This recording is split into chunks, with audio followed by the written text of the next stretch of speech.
What's going on, my people? Do me a favor. Make sure you check out DNKKnives.com. He's been good to the channel. He's good for the community. Mr. Don Farmer is the owner. And if you purchase something from there, you can use this coupon code Behind the Edge 10 to get 10% off. He ships quick. He's always constantly trying to get more knives in, a better selection. So yeah, if you're shopping for knives, at least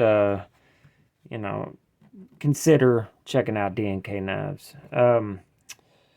Today, as you can see, we're going to be talking about the Slysz Bowie. Slysz Bowie.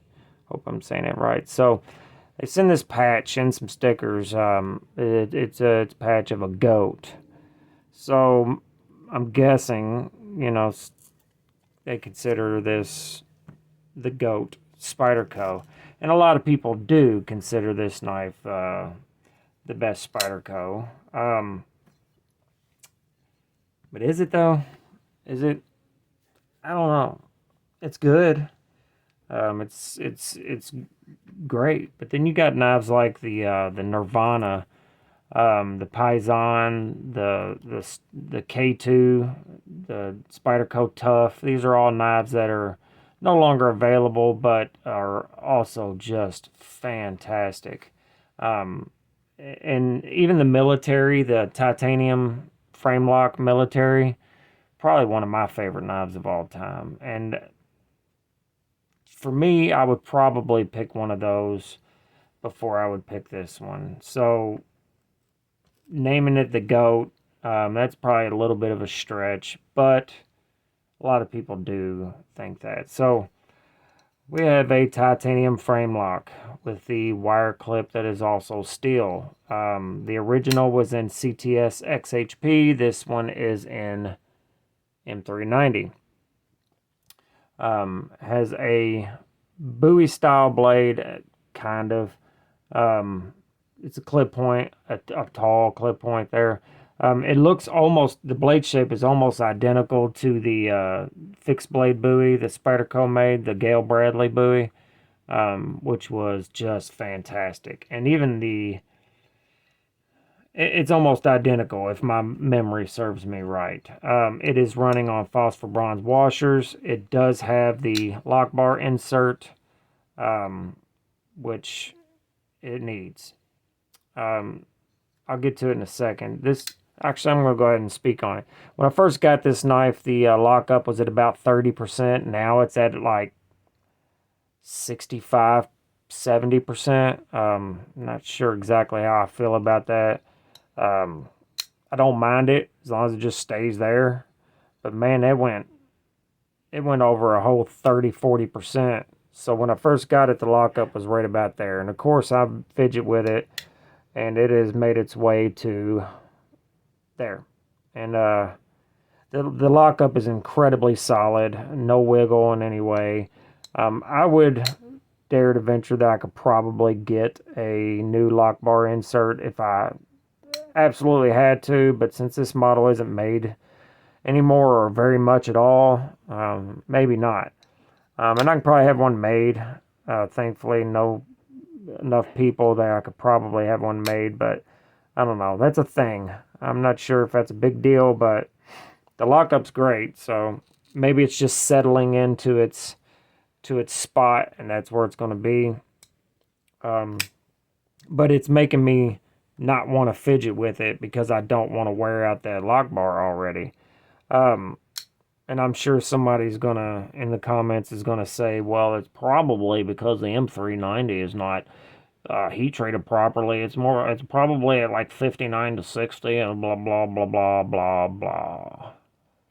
I have never once had any issues with Spyderco's heat treat. Not once, not ever. And I just about guarantee I never will. Every Spyderco, every single one of them, I've owned hundreds at this point. And I've used literally every single one of them and never had an issue with their heat treat. One thing I kind of do have an issue with on this knife is the fact that it's not made anymore. if you're going to drop a sprint run and only make 200 of them at a time, and that's teasing people. That's teasing people. They should probably go ahead and bring this back. Even if it's a limited run, you know, make a couple thousand of them. I'm sure they would sell. Make it a distributor exclusive with the, you know, with a different steel, crew wear, something like that. They would sell. I would guarantee that. So this knife was $550. The original was $500 MSRP. The first couple runs of this, I believe, were like $450, something like that.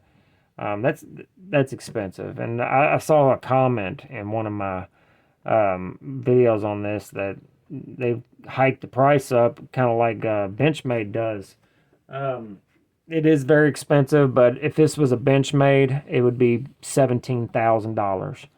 It would be so flipping expensive if it was a Benchmade. So I do give them, at least they didn't kill us on the price. And they could have. They could have sold this for $650, $700, and people still would have bought it just because of what it is. These are actually going for like between, I've seen $600 and all the way up to $900 on eBay for this exact one, and the original was well over $1,000. So they are commanding high prices on eBay. The blue looks cool. I wish it wasn't blue. I wish it was just blasted. That's what I would prefer, and I could probably have this one blasted, but I'm honestly not sure I'm going to keep it because it's a great knife. It's a good size. I wish the handle was a little bigger, so it's not exactly the most comfortable for me, but I have largish hands, so but I know what I could get with this knife. This is a fantastic trade bait knife. I could get a Strider with this thing, I'm sure. I know for a fact I could. I could get the Spyderco K2. I can get a mint Spyderco K2 plus some cash probably on top of it for this knife. And the K2 to me is everything this knife is except for bigger with a much better blade steel. Which it's 10V. So I don't know yet. I haven't decided. I also thought about if I do keeping it to upgrade the clip. And if I'm going to keep it, I'm going to use it. So I'm going to use the hell out of it. I guess I'm not really worried about the lockup so much because I can have somebody make me a lock bar insert. Not too big of a deal, but it is concerning considering that it was at like 25-30% when I first got it, and now it has all made its way over to 75%. After I've probably opened and closed it over 1,000 times, to be completely honest, but yeah. So action is fantastic. It is on washers. Thankfully, I'm glad they didn't put it on bearings. Very, very. How do I phrase this? It's not hydraulic, not like a Chris Reeves or anything, but kind of feels like a Hinderer does whenever you have them on phosphor bronze washers. Has a 3.5-inch blade. We'll do, I don't do a lot of size comparisons, but we'll do one here. Just, so a little bit longer blade than the Mannix, much shorter than the Military 2, and much shorter than the Stretch 2 XL. This would be a really wicked cool knife if they made an XL version of it, which we know they never will. But so the knife did come with some patches and stickers and, you know, some extra stuff, which is cool. It's appreciated. And the backspacer is G10. I thought it was plastic at first, but it is actually G10, which is okay. But for $500 knife, $500+ knife, I would have rather have seen a titanium backspacer and titanium wire clip. The wire clip's fine. It's not my favorite, but They do make them in titanium because you get the titanium wire clip on the Caribbean. So I know they make them. So what they should use, in my opinion. Overall, it's a beautiful knife. I like the way it looks. It's a handsome fella. I like it. The access to the spider hoe is good. The reverse flick is not great, but it's doable. The lock bar cut out here to get to disengage is perfect. Legitimately perfect. It is a great knife. The goat, I don't know. So if I was going to pick up a knife, a Spyderco, that is the last one I'll ever be able to pick up, and I need to rely on it for the rest of my life, forever and ever and ever. Out of the 4 I have here, I actually have 5. I have the Sage, which I just traded. I'll talk about that in a minute. But this one would not be the one I would pick out of this. I probably wouldn't pick this one either because it has a spring in there, and you never know. I wouldn't pick this one because it has no liners.